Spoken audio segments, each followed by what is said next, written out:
Europe 1, il est 8h33. La revue de presse de Natacha Polony. Bonjour Natacha. Bonjour Thomas, bonjour Julie et bonjour à tous. Ce matin, une de vos journaux, on joue du contraste. En haut, Emmanuel Macron, autour de lui, la marée des ouvriers de Whirlpool qui se détournent. En bas, les mêmes, visages ouverts autour d'une Marine Le Pen, tous sourires. 20 minutes et Libération ont choisi ce même symbole.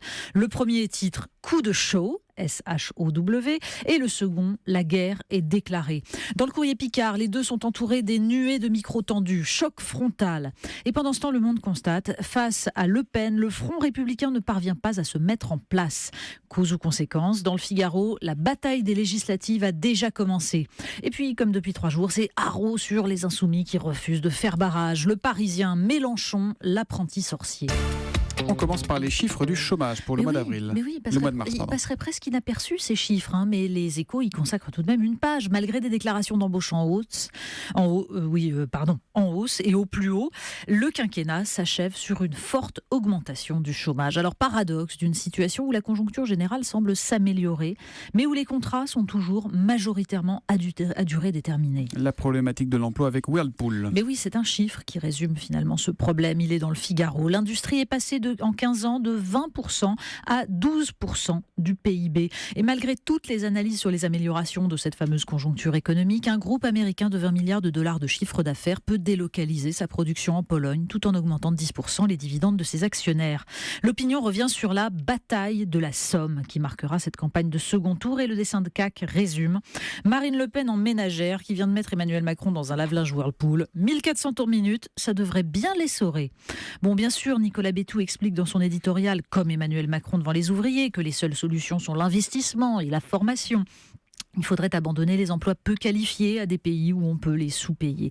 Il y a les éditorialistes qui retiendront la capacité d'Emmanuel Macron à descendre dans l'arène, à aller au contact. Et puis ceux qui craignent la démagogie de Marine Le Pen, mais sont forcés de reconnaître la réalité d'une opposition de classe que le vote de premier tour avait déjà montré. C'est d'ailleurs pour cela que Le Monde multiplie les cartes électorales et publie les réflexions du démographe Hervé Lebras et du géographe Christophe Guilluy.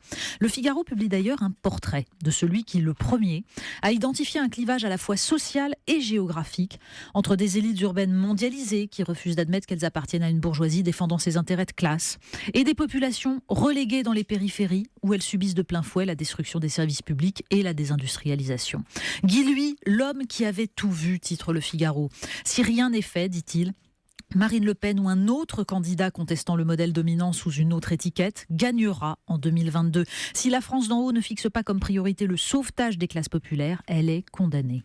Vous nous parlez des affiches de campagne pour ce second tour. Oui, parce que visiblement, les candidats ont d'autres priorités. Par exemple, donc, ces fameuses affiches 20 minutes ironisent sur l'abus de Photoshop par les équipes d'Emmanuel Macron et de Marine Le Pen. Alors d'un côté, la jupe de la candidate FN qui dévoile un peu de la cuisse, un sujet discuté très sérieusement au sein de l'équipe, nous dit l'Express.fr. Et de l'autre, un cadrage façon carte de cantine scolaire, explique 20 minutes, et un slogan en forme de clin d'œil aux électeurs de Jacques Chirac, version 1988, nous précise Le Figaro. Rassembler finalement, c'est un art du grand écart. Vous nous parlez santé, Natacha. Oui, Le Monde consacre un article à des expériences qui constituent un basculement majeur. Des chercheurs ont réussi à développer un fœtus, même des fœtus d'agneau, pendant 4 semaines dans une poche artificielle. Alors le but, c'est de traiter les grands prématurés.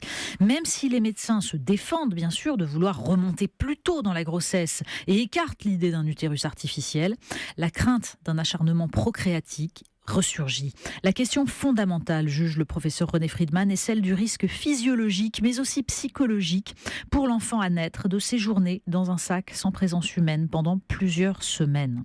Notre rapport à la science fonctionne selon un mécanisme désormais bien rodé, des progrès médicaux censés traiter la souffrance, mais qui engendre une demande sociale présentée bientôt comme un droit à bénéficier des avancées de la science.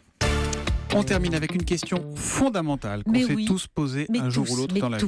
Et c'est le magazine Styliste qui nous apporte enfin la réponse. Pourquoi y a-t-il des gens tout nus au fond des verres de saké servis en digestif dans les restos asiatiques ? Bon, ça déjà, ça veut dire que vous les buvez parce que si on le boit pas, on voit pas la personne nue au fond. Au contraire.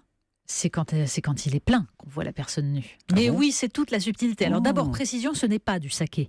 Le saké, c'est un alcool japonais qui n'a rien d'indigestif et qui n'a rien à faire dans les restaurants chinois. Là, c'est plutôt un alcool de rose bas de gamme qui marche tellement bien qu'une part de la production a été délocalisée en France.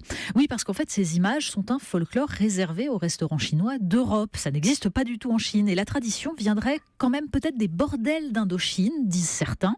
Et ça servirait à pousser à la consommation. Quand on boit son verre, l'image disparaît. Vous avez raison. Et il faut, pour le faire réapparaître, commander un autre verre. Finalement, c'est un peu comme les candidats dans les usines en grève. Pour les voir réapparaître, il faut accepter l'ivresse des promesses. C'est joliment dit. Natacha Polony, la revue de presse qui revient demain à 8h30. À demain. À demain.